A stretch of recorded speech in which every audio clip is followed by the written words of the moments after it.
and welcome back to our second panel, Scaling, Pivoting, and Consolidating How Energy Companies Can Grow in an Ever-Changing Market. How can companies continue their growth trajectory in a constantly changing market? And when does pivoting, a strategy, finding new investment, or consolidating make sense? For this panel, we actually have four experts joining us. First, we have Friedrich Rojahn. Friedrich is the founder and managing director of Solandeo. Prior to this, he gained experience in the energy sector at E.ON UK and made his first ideas come to life as he co-founded several companies. In 2013, he founded the Berlin-based Solandeo, which is a metering point operator whose digital measuring systems map the highly complex processes in the metering industry efficiently and scalably. Then we have Andreas Thorsheim. A self-described solar enthusiast, Andreas is the founder and CEO of Otovo, a European marketplace that makes it easy and hassle-free for homeowners to start producing solar energy with multi-hardware solar solutions. Using technology, Otovo analyzes a home's potential and provides precise recommendations for the ideal solar project. Then we have Dr. Sarah Müller. Sarah is the Chief Commercial Officer at Zolar. She earned her doctorate in market research at the University of Hamburg, and she is an expert in scaling tech startups. In addition to the question of how we can solve the greatest challenge of our time, climate change, she is also concerned with what the energy of the future will look like for our society. And then finally, we have Tim van Amstel. Tim is the CEO of E.ON One. He is a tech-savvy business leader known for his enthusiasm, results-driven approach, and hands-on leadership style. With over 10 years of experience in M&A, commercial strategy, marketing, finance, and IT, Tim combines his engineering expertise with strategic and commercial insights to drive impactful results, scaling organizations with a strong emphasis on teamwork and achieving goals. So, welcome to all four of you. Thanks so much for joining us on day one. And to start off, I have a question for the full panel. So, can each of you tell us about the scaling challenges your respective company or portfolio companies have faced and how these challenges have changed or evolved in recent years?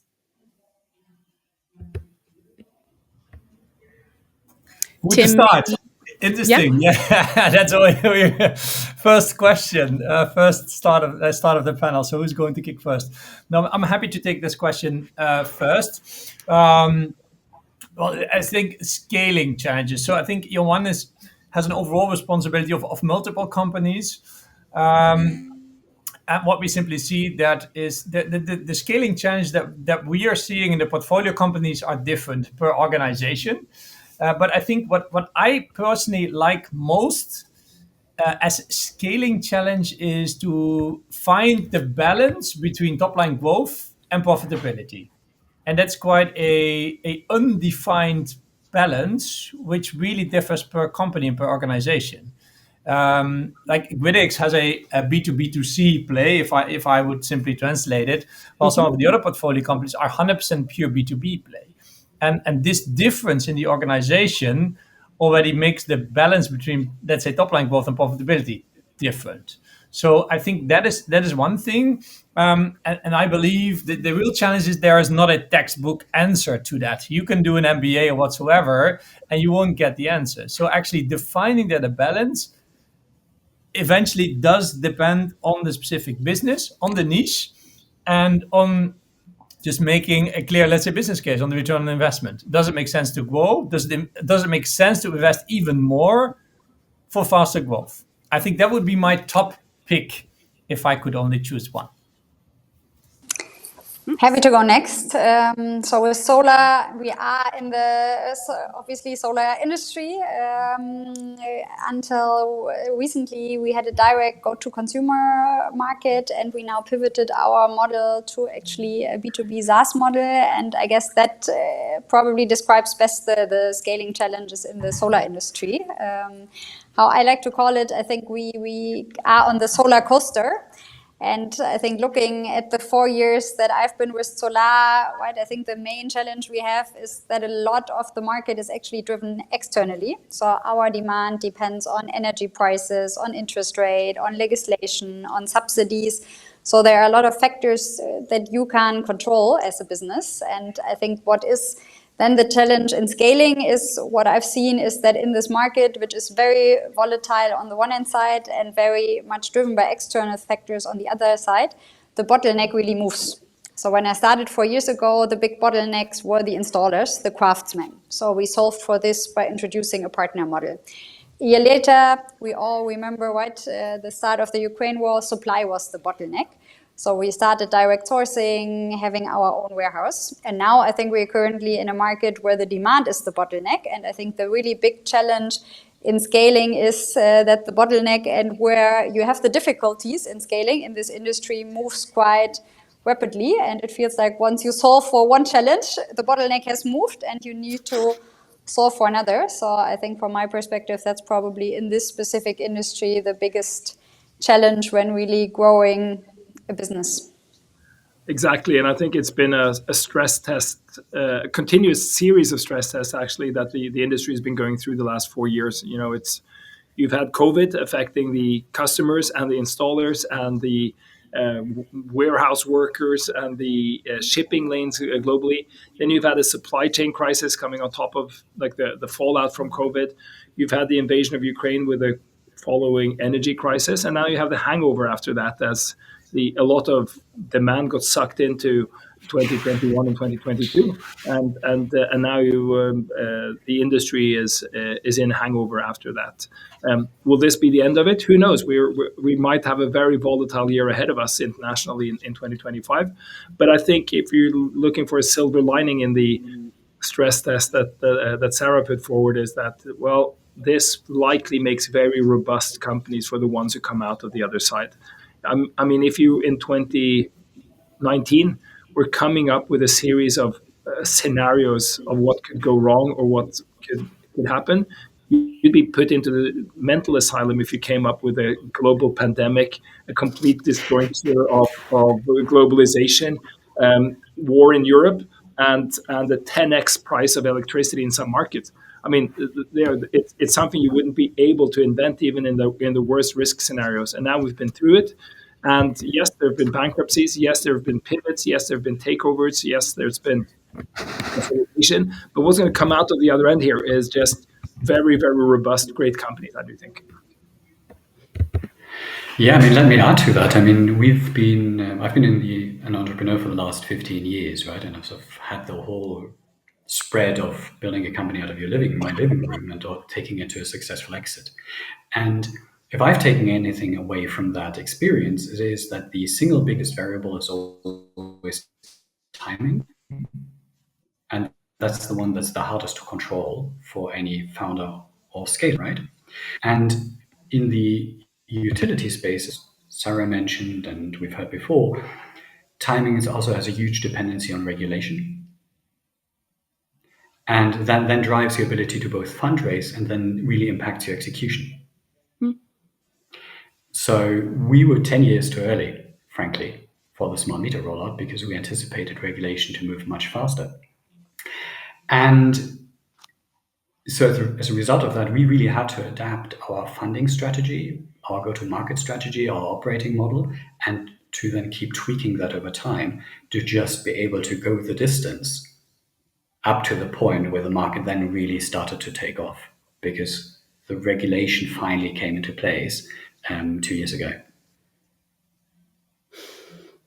Okay. And then, so actually my next question for Sarah kind of goes along with that.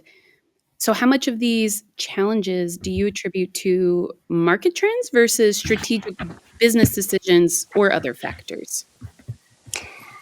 From my perspective, at the end of the day, it's both. Right? I think we heard now very much from everyone in this group in the first question how demanding and challenging this market is. So yes, I think it is a tough market and I think everybody is really challenged on this market. But to the point that Andreas made, right, I think companies differ a lot by their resilience. So I think, yes, a lot of the current challenges are influenced by the market. But obviously, how resilient you as a company can react to these challenges very much depends on your business model, your strategy, your business decision. And for example, looking at Zolar, right, we now did a strategic pivot coming from being a clear B2C company to now moving into a B2 SaaS model, enabling installers to grow faster. And I think this is coming from, right, we always had the strategy to say we stay super asset light. So our demand we sourced very much from strategic partners, such as an ADAC, such as other partners we worked with. The installers we had for installing the solar system, we never had them on our own payroll, but we worked with them in a network of partners. A lot of our sales functions have been really flexed and outsourced, and I think this now also helped us to really pivot the business model quite easily, because we have been living in this asset light world that now gives us the asset to also be able to make a strategic shift and pivot. So to your question, I think at the end of the day, yes, the market is challenging, but I guess, as Andreas put it, I think we will now see the resilient companies that are able to survive this market challenge, which depends on the business strategy that they pick. And then, Andreas, what role, in your opinion, has the regulatory environment played in either enabling or inhibiting successful growth? Well, I think the regulators want to amplify demand, or they want to stimulate supply. But what they end up doing a lot of the time is to amplify the fluctuations, rather. And it comes as a fact, or as a result of maybe politicians not being able to stay the course, in that you see that stimulus that gets popular gets more expensive, because like it gobs up budgets, and then the politicians tend to scale it back. Or you see that, well, what was you start stimulating something, you think that demand is up, and then you take the demand away, and that's exactly at the same time that some outside event affects the value chain, and there's a double collapse. So I think this industry is learning to mature without the help of governments, and I think we're coming to terms with the fact that everything that's going to be consumer oriented in the energy transition is going to be very cyclical. So and I think we haven't seen that in the first 10, 15, 20 years of the transition, because the growth trend line was so strong that it erased the cyclicality around that trend line. But now, as the industries mature, obviously demand for heat pumps, for EV charger installations, for solar, for battery will be impacted by the consumer cyclicality. Do people have money in their wallet? Can they invest? And B, the energy cyclicality. What is the energy price? And you get super cycles in which you have high electricity price and high spending power with consumers, and things will go very, very fast. And we get the super down cycle when consumers are constrained, mortgage rate is killing them, there's little purchasing power development for the consumer. At the same time, electricity isn't the main concern, and you'll see the markets dry up a lot. What can politicians do about this? I think over the long run, not a lot. Can encourage new technologies, like they have done with smart meters, like they to a certain extent have done with batteries, like they did in the early days with solar. So I think introducing things, getting the trend lines running, but then I think the chances are that you'll create a lot of mess by not staying the course if you're letting subsidies or regulations change from 1 month or 1 quarter or 1 year to the other. And Andreas, Sarah, or Tim, do you have anything to add to that? I would actually double down on the point, right, that we are becoming an industry that needs to work without any subsidies. And I think it's about time, right? I think it's what has happened is exactly what Andreas described, right? Whenever we had subsidies, I think all that happened is a shift in demand or a delay in demand has happened, but nothing really created on top demand for this market. And I think so, right, solar at the end of the day, and even solar in combination with a battery, with an EV, with a heat pump, so the ecosystem pays off for itself at the end of the day. And I think that's what we as an industry need to educate homeowners about, so that they don't need to wait for the next subsidy push, but that with the products they can save money, it's the right thing to do. And so I would be a fan if government rather stays away from putting any more subsidies, at least in the residential consumer market. And then I think it's really about, I think the best job that policymakers and governments can do is to describe how the future is going to be, because then people start adapting to that. Case in point, when Norway, my home country, was doing away with fossil fuel boilers in homes, they gave a very long deadline, but they said like in 1999, they said by 2015, we will have none of these, 16 years. And then they created subsidies to have people remove the fossil fuel boilers in their homes. And they said that they would be declining as years went by, incentivizing immediate action for the consumer. These incentives were not constant, but the deadline of 2015 was.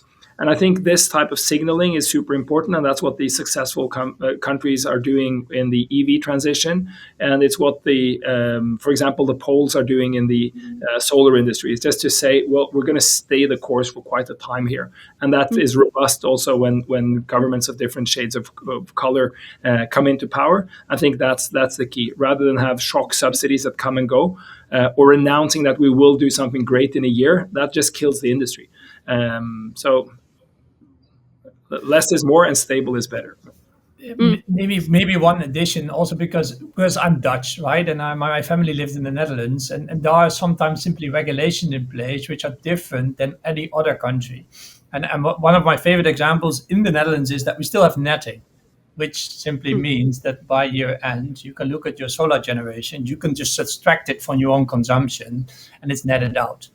That goes against this whole new energy system. So this is just one example where I think the Netherlands is one of the few, or maybe the only country in Europe which still has it in place. This is great if you bought your solar panels. I have PV, so financially it's great, but it works really against the whole system.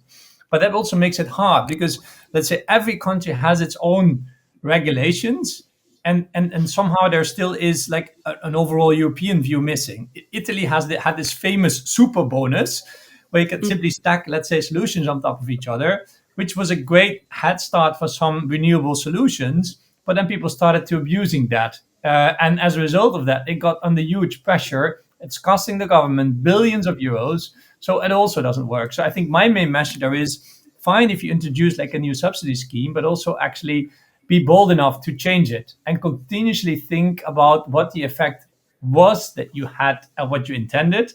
And to what extent you then still need to change it if for whatever reason it doesn't work anymore. And then changing directions a little bit, unless, Friedrich, did you have something to add? No, okay. But actually, my next question is for you, and that is, how challenging has it been to receive funding to help your company continue its growth trajectory?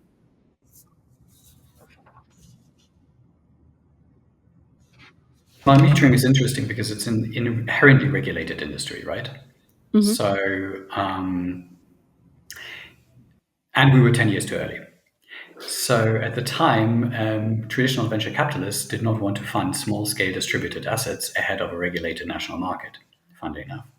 So from the onset, we were therefore forced to tap, let's say, non-traditional venture funding options, including public money and working with strategic players, which on the one hand, it's brought huge benefits, but also very specific challenges.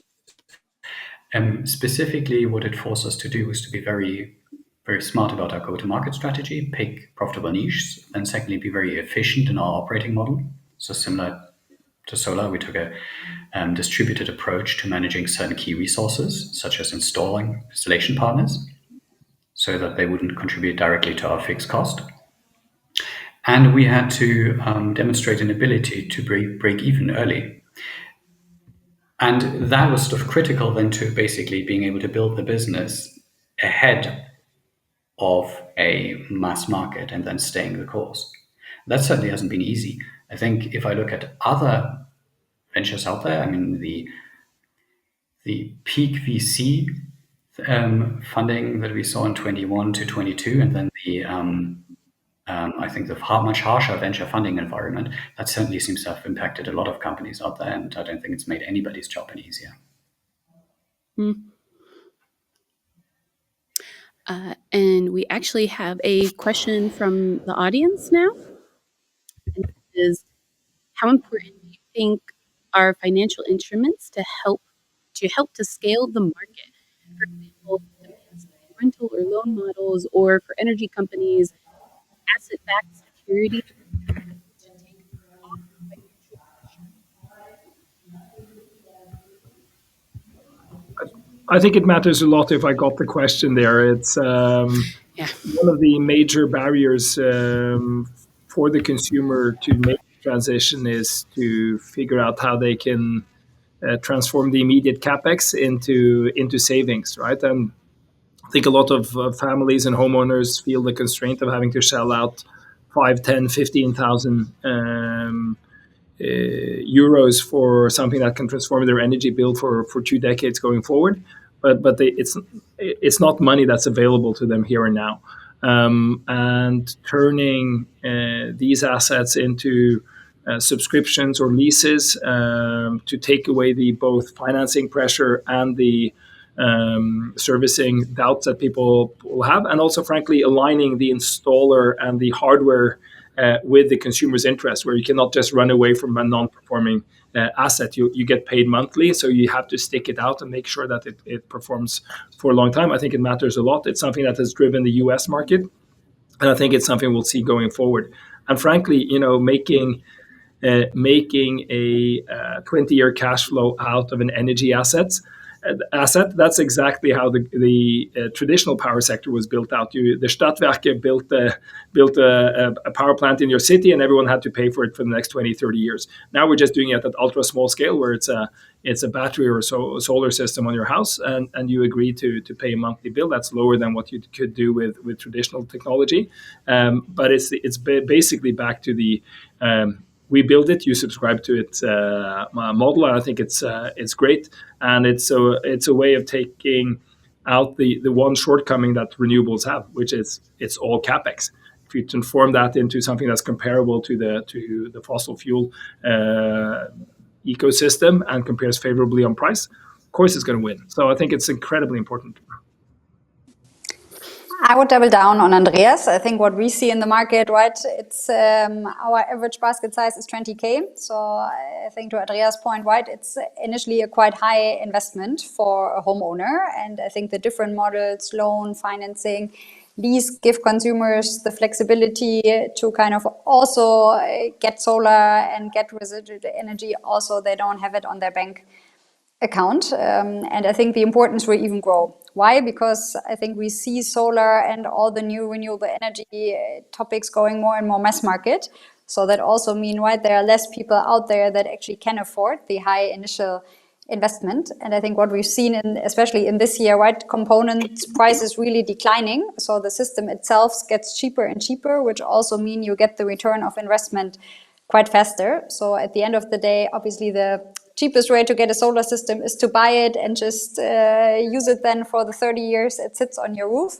But I think due to the lowering prices of the system, even if you rent, even at your lease, you will still save money at the end of the day. And so I think it's extremely important that we have this flexibility on the finance side to really make it available to a lot of people out there on the market that can't bear the high initial investment.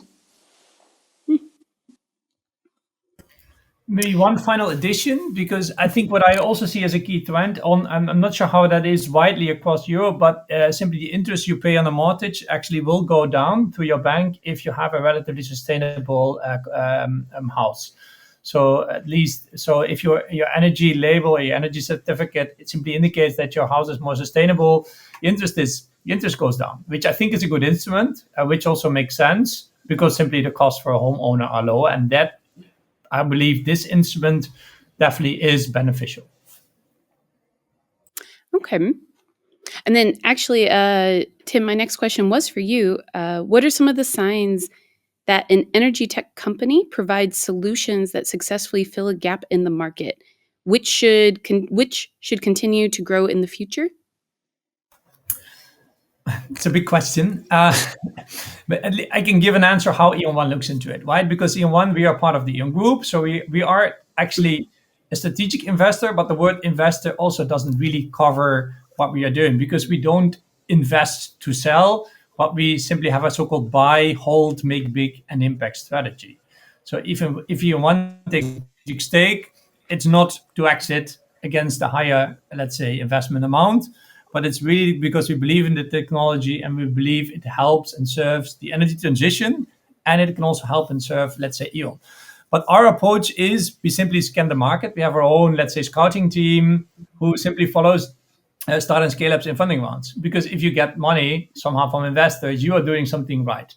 Then on top of that, we look deeper and we test the idea within the E.ON group company, in one of our retail organizations, in one or multiple countries, or for example, in grid or in our infrastructure solution space.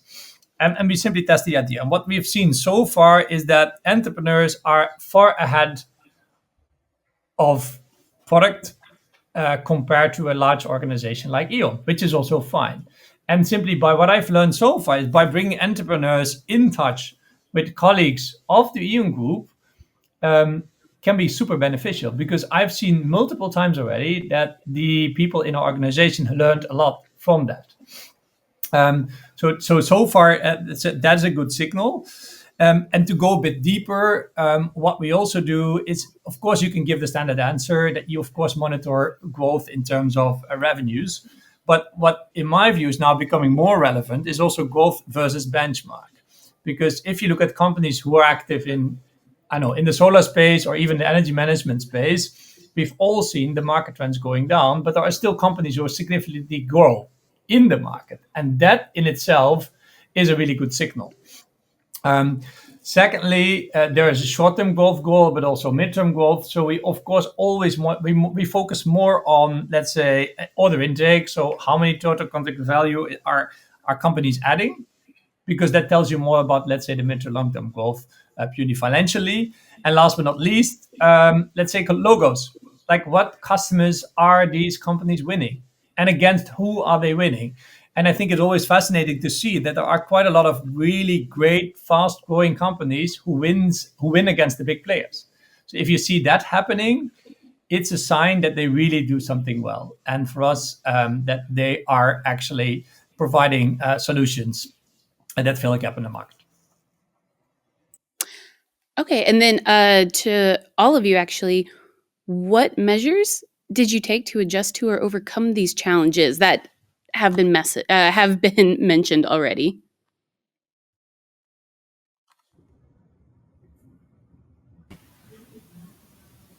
Well, I think for any company that is asset heavy, which a lot of us, of course, are in this industry, a key thing is, of course, to secure efficient asset funding early.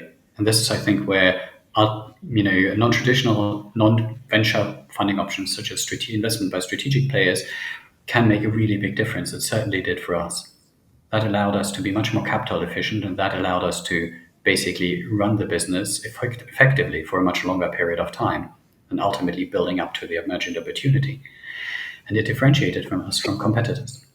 The other thing I would personally recommend for founders is, it's easier said than done, as Tim said, but the key thing is that you commit to a plan A, but you also have to have a plan B and a plan C in your pocket at all times, right? Because you cannot control the regulatory environment. You cannot fully control the external environment. And your vulnerability to sudden changes in your environment as a small company is much, much bigger than the vulnerability of one of the incumbent players. So that...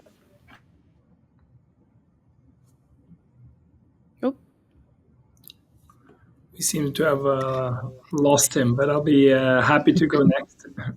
I think for our part, we knew that solar would be volatile, and the approach we took was one that was technology and software based, rather than having warehouses full of panels and equipment, rather than having lots of workers on the payroll. We wanted to have a partnership model, a marketplace model in which there's now 700 installer companies on the Otovo platform that do several thousand installations per quarter for us. And that made us less exposed to the volatility that is on the hardware price side. I'm very glad we did that. And then we went to multiple countries to get a portfolio approach to these policy challenges that we see, because it's seldom that all the governments increase regulation pressure or subsidies at the same time. However, what we weren't foreseeing is these large events like a global pandemic or a war that affected all the countries at the same time. And I think it just shows that sometimes you have to go to the plan C as well, and that you need to dig deeper and make sure that you're ultra robust in the things you do. And that's I think we'll probably talk about it a bit later. Led us to have to adjust some of our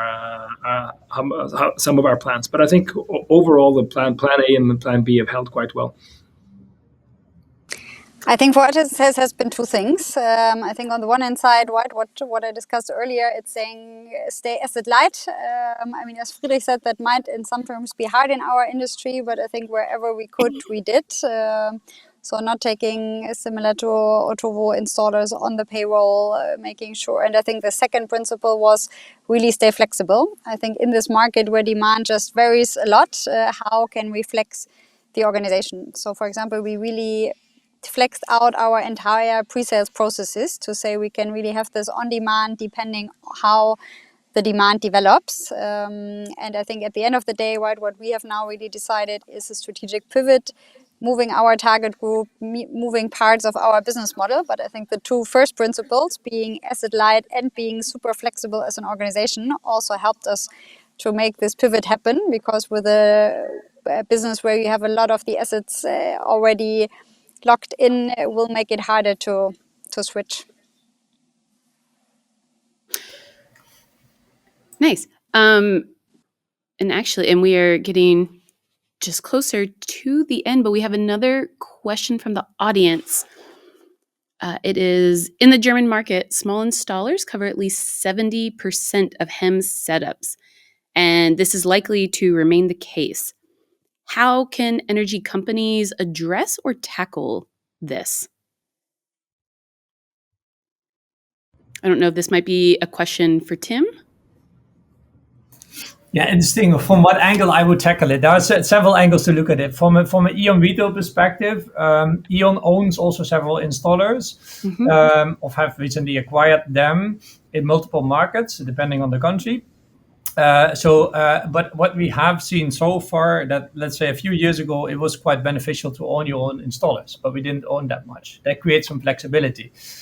But we also now seen, let's say, this year's market really, let's say, changing. So there are a lot of installers there, but the question is, how efficiently are they set up? So I fully get what Sarah is saying, and they're pivoting their business model of providing the right services and making them super efficient, scalable, and flexible. But I truly believe, and that's also, I truly believe in ecosystems, right? And you really should work there closely together. And I think it is quite hard that this market is indeed dominated by smaller players. But if you have a great solution out there and you can properly work together with these installers, I think this is where you can make the difference. But there are two angles to it, as I said, right? From an E.ON perspective, we try to own them. And from a software perspective, I truly believe they're in the ecosystem and the power of working there closely together. I think it's worth also noting that even if there's in the German market, 70% is the fractured, smaller, let's say, guerrilla outfits that are out there. And it's going to be the same, maybe even bigger numbers in Southern Europe, where 80-90% will be part of this ultra fractured market. What they're installing is much more homogeneous, right? And I think if you're looking at what the hardware manufacturers are doing here is, enormous strides in technology, where HEMS is getting built into battery solutions to inverters, and the big equipment makers like Huawei, like Tesla, or automotive players like Volkswagen, they're adding these capabilities to their equipment, and they have large R&D firms that, of course, will adapt their products so that they can be easily set up by local installers to work well in regions of Germany or Scandinavia or southern Spain. They can work anywhere, and I think we're getting a big leg up from the technology provider. And it's one of the things we've done in Otovo is to say, listen, it's not going to be us sitting in the garage making our own HEMS or white labeling someone else's HEMS that's going to make the best product here. We need to make the Tesla equipment available, the Huawei equipment available, the Volkswagen LE charger available, and that's the stuff that we'll be putting out there. Consumers can choose, and it's going to be the equipment manufacturers that make the ecosystems, and they're going to make them work everywhere in Europe. So I think we have a tendency to focus on the installer side, and particularly in Germany, we're very worried about if these installers are doing a good enough job. But I think we can trust them. I think that's going to work really well. Consumers are a good control point, and they're together with good technology. This is going to work out just fine. I do think. Maybe adding a perspective to this installer, right? I think, yes, it's 70% of the market, but most likely it's also going to stay this, right? Even in more mature markets, so where you really have a lot of more PV distribution than in Germany, you still haven't this big player that basically covers the market. So I think we really need to double down on these installers and learn how to enable them to also support the energy transition. And yes, I think there will be a lot of different systems out there. From my perspective, the challenge we need to solve is how to connect it, right? Because the consumer at the end wants a PV system, an electric vehicle, a heat pump, and this all needs to work together in one energy management. So I think the real challenge is at the end of the day, connecting the devices and not saying, well, you have 3 HEMS from 3 manufacturers, depending on what device you're using, but how can you really leverage your energy efficiency and make that super easy for the installers, so that they also can explain it to the customer, but then obviously can also install it themselves. Okay. And then I believe we have Friedrich back. And so Friedrich, how should energy companies prepare for or build resistance against potential disruptions such as new entrants, breakthroughs in technologies, fluctuations in price or demand, or supply chain issues?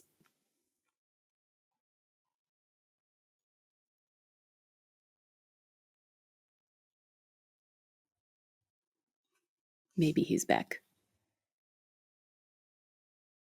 Friedrich, you might be muted.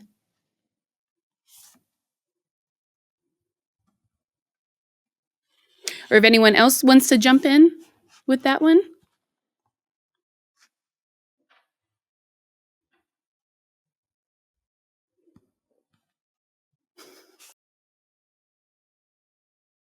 Sarah, what would be your opinion on that? Well, I think at the end of the day, the core challenge is, right, how can we keep the ecosystem connected? And I think that's actually the challenge we as an industry need to solve. So, and there I'm right. I think it's if we each start building out our own device, our own energy management, our own this is not going to work. So I think that's where it really requires some collaboration of the different players to make sure the entire ecosystem works together here. Nice. And then for my last question for everyone is, do you feel optimistic for the future of the clean energy sector? And what do you foresee as the greatest challenges or opportunities in the coming years for scaling companies? Okay, I'll be happy to go first. I think 2025 is going to be another casino year with big uncertainty on the global stage. Will supply chains remain open? What happens to technology? Will we see the oversupply that we've seen in manufacturing into 2025, and could prices go down? Or are we going to get a reversal with big barriers to trade in which the prices could go up? And it's, to me, it's really a coin toss whether we'd see a 30% increase in cost, or whether we're going to see a 15%, 20% decrease. That, of course, will underpin a lot of the changes in the industry. Also, how is consumer demand going to evolve? Purchasing power in relation to energy prices, I think, matters a lot to how much consumers are able to drive the green transition. Also, big question mark into next year's economy. But what I feel optimistic about is that if you look at what's happened to the industry, you've had a shakeout where there's bad actors are out, good actors are better, and the robustness and resilience of the industry is much improved, and it's focused on doing things that matter to consumers, make value for consumers, while the companies make money for themselves. And I think this is it's a much more robust industry than we saw 2 years ago, and I think we can carry this through to meet the electrification and the clean energy goals of Europe in the next few years. And to So add, I think, oh, yep, okay. No, I'm really, for me, this is a very easy question. I'm super optimistic because this whole energy transition is happening and the problems are not solved. And what I simply like is that technology is not the bottleneck. The technology is out there, but simply people don't use it yet. I think the one thing that we didn't touch upon in this topic is this huge problem with congestion in grids, for which also clean tech solutions are needed on the low voltage level. For energy management system, you need digitization. Actually, managing supply and demand, you need clean tech. So for me, this is actually a rather easy question. So yeah, I'm super opportunistic because we just started. The market has not pulled off yet. The early adopters on top of it, like myself, I have an EV, I have solar, I have a heat pump. I want to manage my energy. I live in the Netherlands, so unfortunately we still have netting, but I'm testing. And it's really time that the mass market start adapting for it. But for that, you need a very simple solution, which everybody understands. So, yeah, I think I'm really opportunistic. And the greatest challenge that I see is then also patience of also, let's say, the financial investors of the markets. Do people have enough patience to really wait until it happens? I can add on this. So I support Tim on the optimistic side. So in the long run, I'm super optimistic about this market. And I think if we want to hit our climate targets, right, we also need to be. So I think there's no way around renewable energy in the long run. So in the long run, very optimistic about the market. I think the two challenges, and it's also more for the long run, I see. One is the skilled labor, right? Only in Germany, if we want to hit our solar targets of 30 gigawatts, we are missing 70,000 installers, right? So I think the one question is who actually puts it on the roof, who connects it to the grid, to the meter operator. So I think that's one of the challenges. The other challenge is legislation. And there, I love Tim's example from the Netherlands, right? I think the only thing we need is a very stable regulation and legislation and not these short-term movements. So I think that's the other challenge, right? How can we really create a predictable and steady environment for consumers out there? And then opportunities, I think, are manifold in this industry, right? On the one hand side, we will see new technologies emerging. And I think the other huge opportunity is in really connecting all the devices, all the technologies out there and making the most out of the renewable energy, which I think in the long run brings also the brightness to this industry. Nice. And I know, Friedrich, I'm sorry, we're still having trouble with your sound, but I guess thumbs up, thumbs down. Are you feeling optimistic? Thumbs up. Excellent. All right. Well, thank you, all of you, for joining me today. This has been really insightful and a really interesting discussion.